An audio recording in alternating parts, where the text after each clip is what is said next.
Last week, we took a look at what are the 7 skill sets it takes to be successful in the self-storage business today. If you haven't seen that, or you haven't read that, go to episode 178, creatingwealththroughselfstorage.com, under the training or the blogs. But today, let's take a deep dive into the first skill, how to get in front of deal flow. My name's Mark Helm, and I'm the author of Creating Wealth Through Self-Storage, and I'm the creator of the Self-Storage Quick Start Academy. And what I do is I support small investors who want to get in the self-storage business or strategically grow their self-storage business, do so in a way that creates true wealth and a fulfilling career.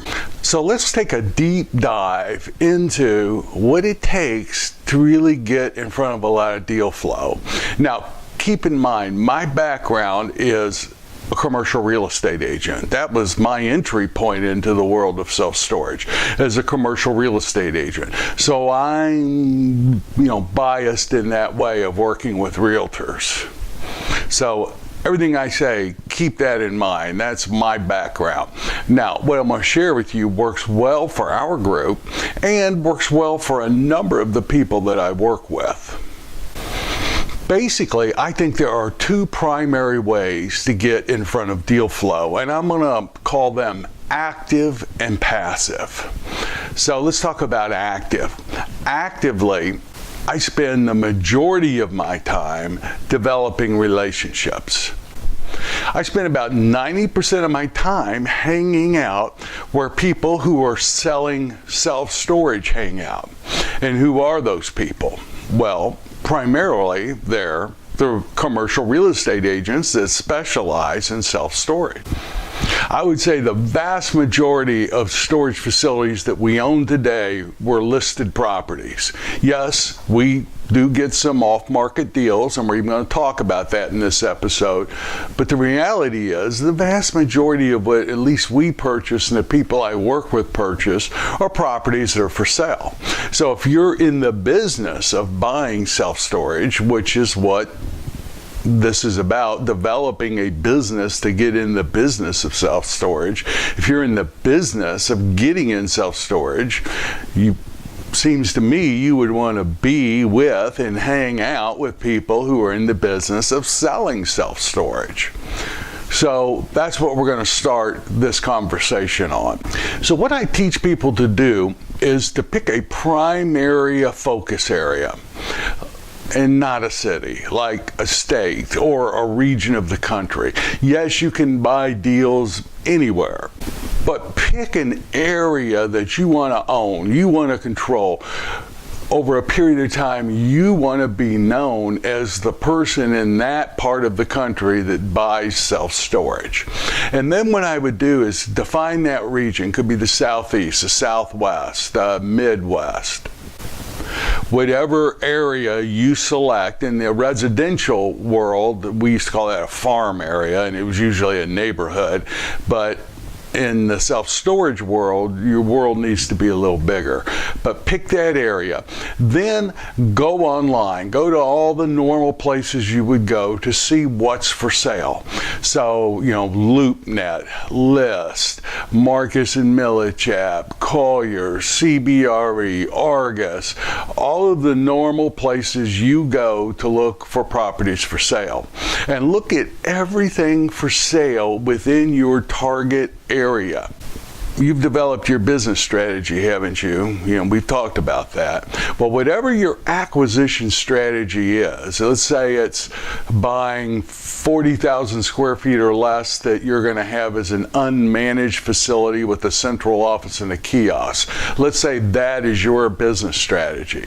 Every property that fits that in your target market, analyze it, even if you're not going to buy it, even if you know this isn't going to work, just from looking at the package. Run the numbers on it so that you know the numbers on the properties that are for sale within your target area that fit within your acquisition range, and call those agents. Develop a relationship with those people that have that for sale. Ask them for the package, introduce yourself, tell them who you are, what you're doing, what your acquisition strategy is. Get the package, even if you know it's not going to work. Get the package, run the numbers, and then call that person back if it doesn't work. Tell them why it doesn't work. I never use the word overpriced. I always say it's more expensive than what we can pay and get the returns that we need. Or I'll say something like the rents in the area are too low to get the returns that we need. Or I can't generate enough additional cash flows for the returns that we need. And let them know. Give them feedback. So in life, I've discovered that, and I know I didn't come up with this, I can't remember where I've heard it, but if you help enough people get what they want in life, you can have anything in life that you want. And so as I'm dealing with sellers, I think that way. What are their goals? But think about the real estate agent. What is the real estate agent after? Well, usually real estate agents are after two things. They want to sell their listings, and they want to look good for their clients. So if you get a package and talk to an agent, always call that agent back and give them feedback. Why? Well, because they can pass that feedback on to their customer. You know, they send it out to you who are in the business of buying self-storage, and here's what you said about it.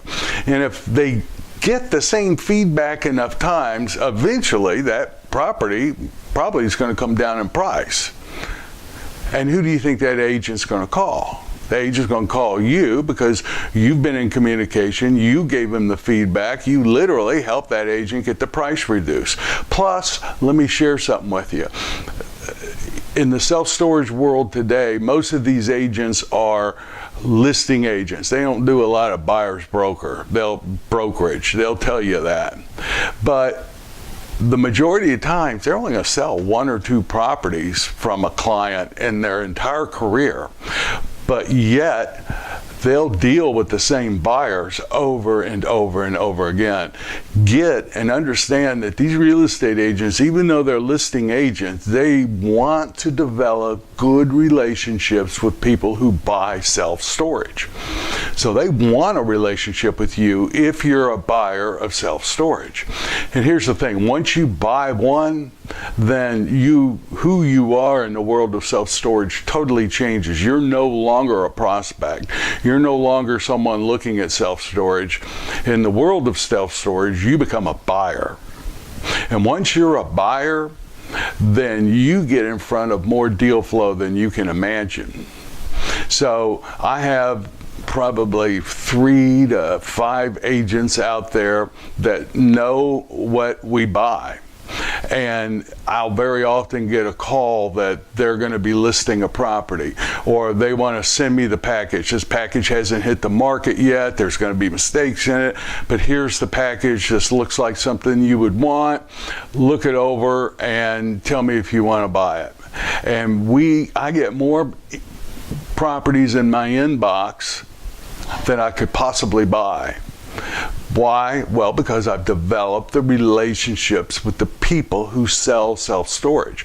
And once you buy your first one, and that deal goes fairly smooth, you'll be surprised at how you show up in the world of self-storage. Now, if you find a deal that works, not a home run, but a deal that hits the minimum benchmark returns and numbers that you've set up ahead of time for your business strategy, especially if it's your first one, I know it's scary, but my coaching is if you hit the numbers, put it under contract or write an LOI on it. Now, my coaching is this, especially the first one you buy, that due diligence process is one of the most important things you'll ever do. You want to, if possible, hit the time frames that you put in the contract.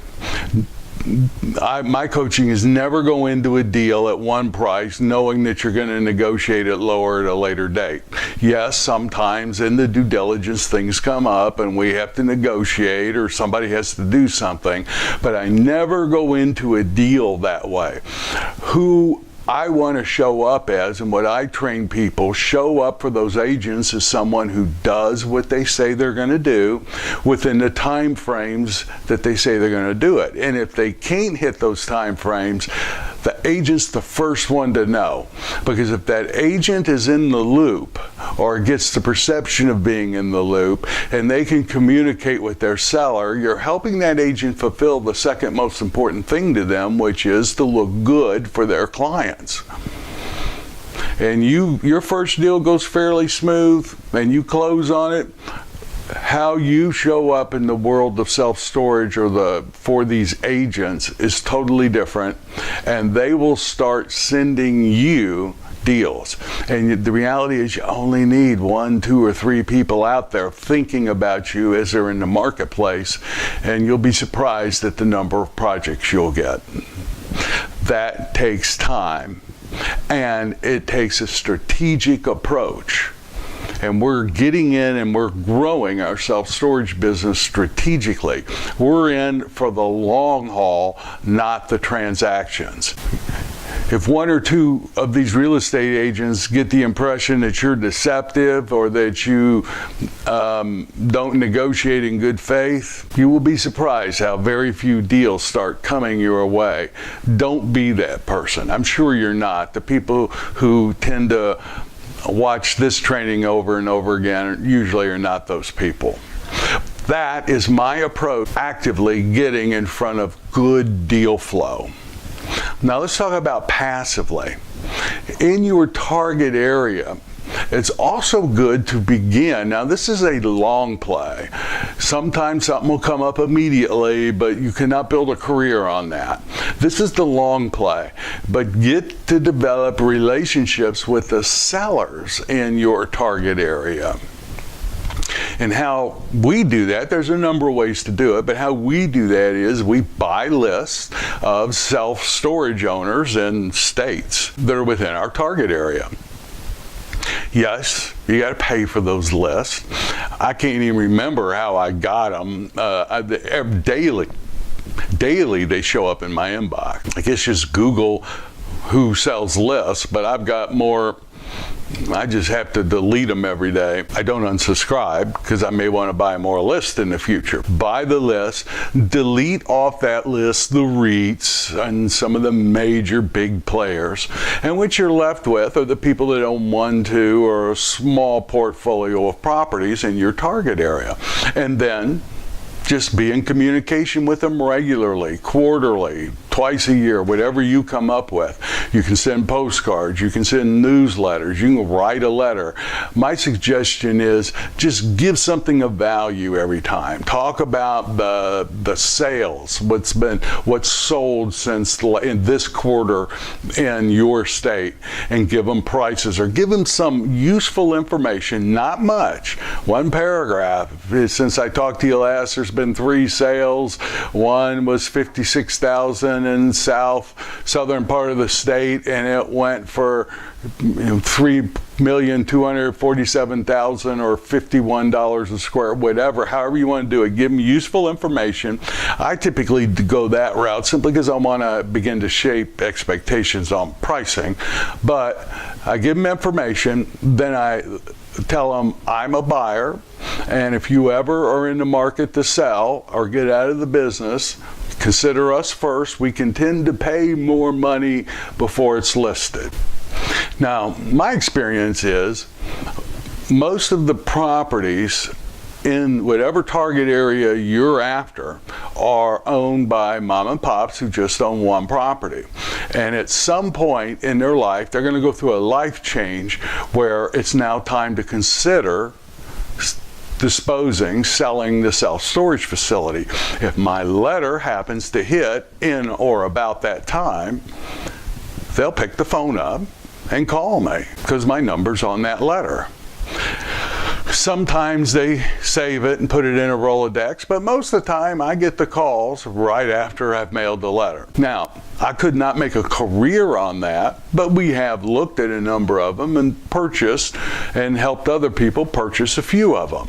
That is a good long-term, I call that passive. That's a long-term play in developing deal flow, as well as the strategic relationships with the agents that specialize in self-storage. You take those two approaches, it might not be instantaneous, but if you stay steady at it, you'll be surprised how quick deals will start flowing to you. The real question we always have is which deal to go after. So thank you very much. My name's Mark Helm. I'm the author of Creating Wealth Through Self-Storage, and I'm the creator of the Storage World Analyzer. That's what we use to do the analysis to determine if we want to purchase the property. If you're not using it, I invite you to explore it. Creating Wealth Through Self-Storage.com, Storage World Analyzer, or StorageWorldAnalyzer.com. Next week, we'll dive into the second skill I say it takes to be in the self-storage business today. Thank you very much for watching this, and I look forward to connecting with you again soon.